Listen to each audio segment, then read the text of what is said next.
Confucius, how can we live each day fully as if would be the last day?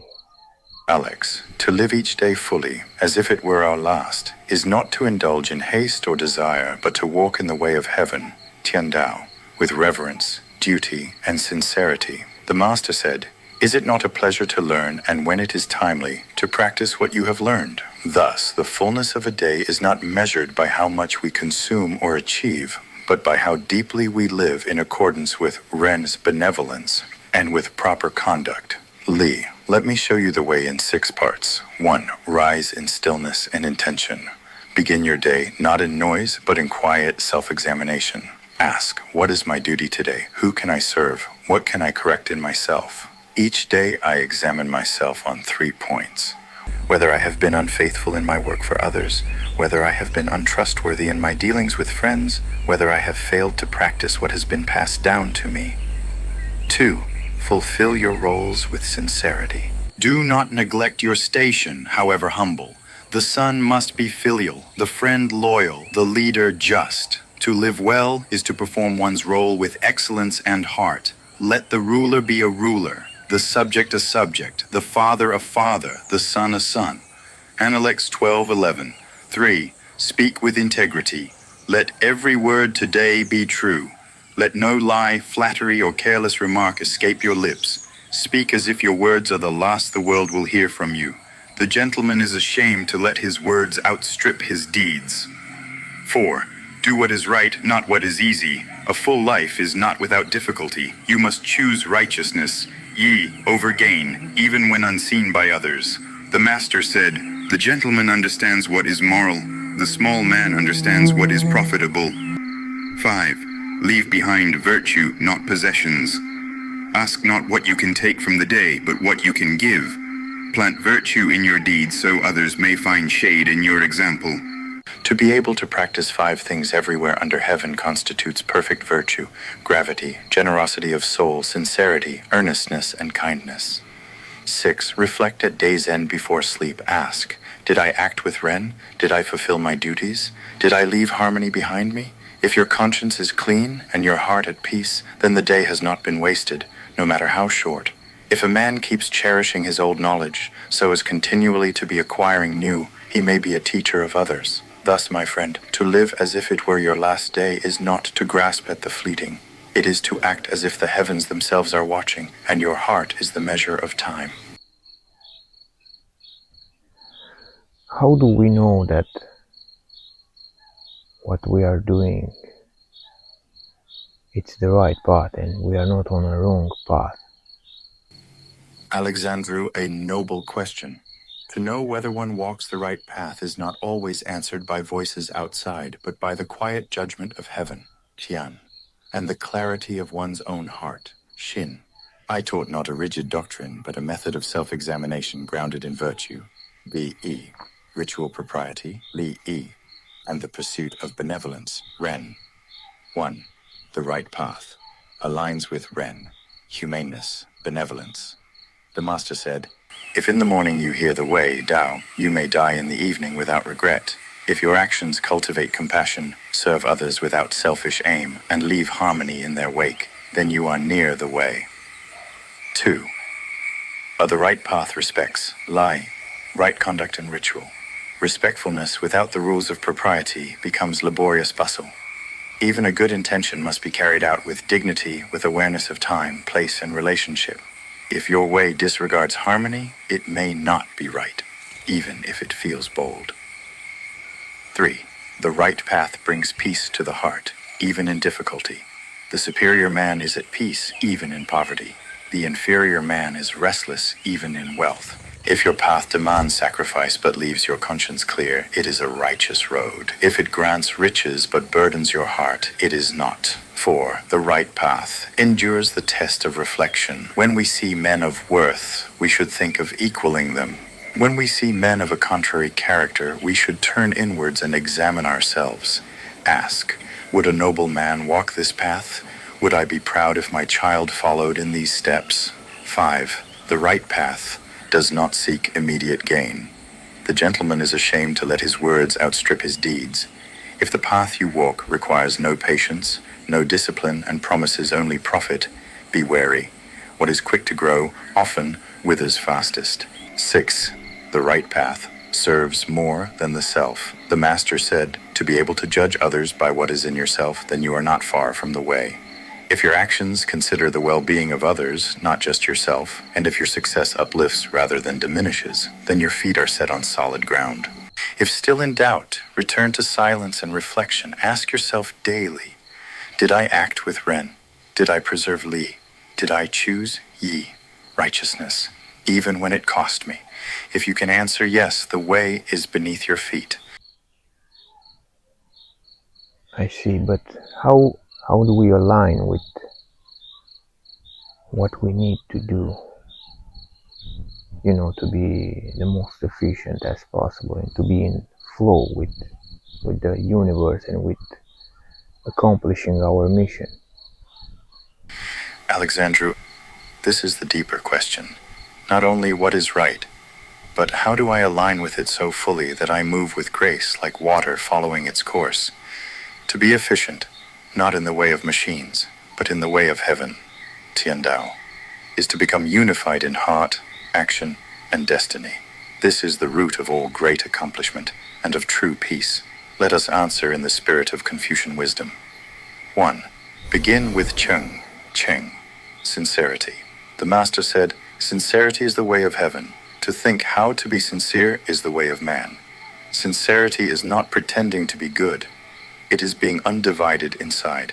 When your heart, words, and actions are one, you become effective without effort. When there is sincerity, there is clarity. When there is clarity, the way opens. 2. Know yourself through rectification of the heart, Zhengxin.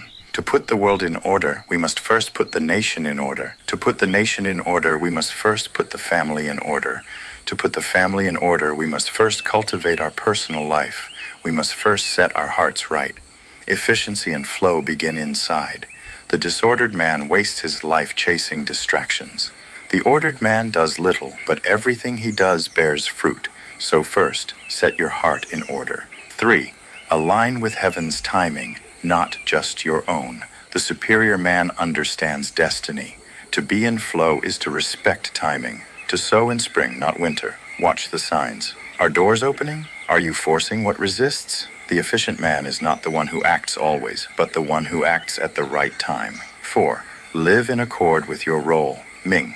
Each person is born with a position in the great harmony, like a string in an instrument. You are not meant to be someone else. You are meant to be fully yourself, perfected. Let the ruler be ruler, the minister minister, the father father, and the son son. Know your gifts, know your station, accept it, and refine it until your life sings. 5. Serve a greater harmony, not just efficiency. The man who aspires to be humane, Ren, does not allow himself to be overcome by difficulty. Efficiency is not speed, it is flow without resistance. When your actions serve not only you, but the greater whole, you become like the tree that bears fruit because it stands in the right soil and reaches toward heaven. 6. Practice daily cultivation. You cannot force the way, but you can prepare yourself daily to receive it. Rise early, reflect, study the classics, refine your character, do today's work fully, speak truth, let no day end without improvement. As Mencius said, he who exerts his mind to the utmost knows his nature. Knowing his nature, he knows heaven. So to be in flow and fulfill your mission is not to strive more, but to align more. Sincere in heart, clear in mind, correct in timing, rooted in virtue. Then the way moves through you, and nothing is wasted. Then how do I choose? Because I can do this, but also do the other one. How do I know which one is the wise thing to do? For example, for building my business, how do I know if, I don't know, I should stay here or I should go to church today because it's Sunday? Alexandru, a sacred question, and one that has tested sages and kings alike. When two good things call, how do I choose? I would answer not with a rule, but with a method, rooted in virtue, role, timing, and sincerity. Let me guide you step by step. 1. Ask, what is the root, and what is the branch? If the root be in confusion, nothing will be well governed. In Confucianism, the inner governs the outer. If your spirit is unanchored, your work may be clever, but not wise. So ask yourself, is my soul nourished today? Am I clear inside? What action would leave me stronger in virtue and spirit tomorrow? Often, the way is to serve the root first, and then the branches, such as business, grow effortlessly. 2. Examine your intent. Are you choosing from sincerity or escape? When you see profit, think of righteousness. Sometimes the business task looks urgent, but it is only a mask for fear. Fear of being still or of facing deeper questions. Other times, going to church may be procrastination, a noble mask for avoiding the work you know must be done. So ask, am I seeking growth or avoiding discomfort? Am I choosing what I believe in or what feels safer? The superior man is honest with himself before deciding. 3. Return to Li. Right timing and order. Rites are not a thing of dead form. They bring harmony to society and peace to the heart. Life is rhythmic, governed by seasons, hours, days. Sunday is the day of sacred reflection in many traditions. If attending church reconnects you with your center, honors the spiritual pattern of the week, and gives you peace, then that is in Li. But if your heart says, today I must build, with pure motive and a grateful heart, that too can be Li if done in reverence. 4. Consult the inner mirror. Yi, righteousness. The gentleman considers what is right. The small man considers what is expedient. Ask yourself, if this were my last Sunday, which choice would bring more virtue into the world? That is Yi. Righteousness is the compass, not convenience. 5. Trust the heart aligned with heaven. The master said, the superior man is calm and at ease. The inferior man is constantly anxious and full of distress. If you quiet the noise, not act from pressure, but from peace, the choice often becomes clear. The decision that brings quiet strength is often the right one. If going to church today roots your soul and deepens your harmony, go and return to your work with clean energy.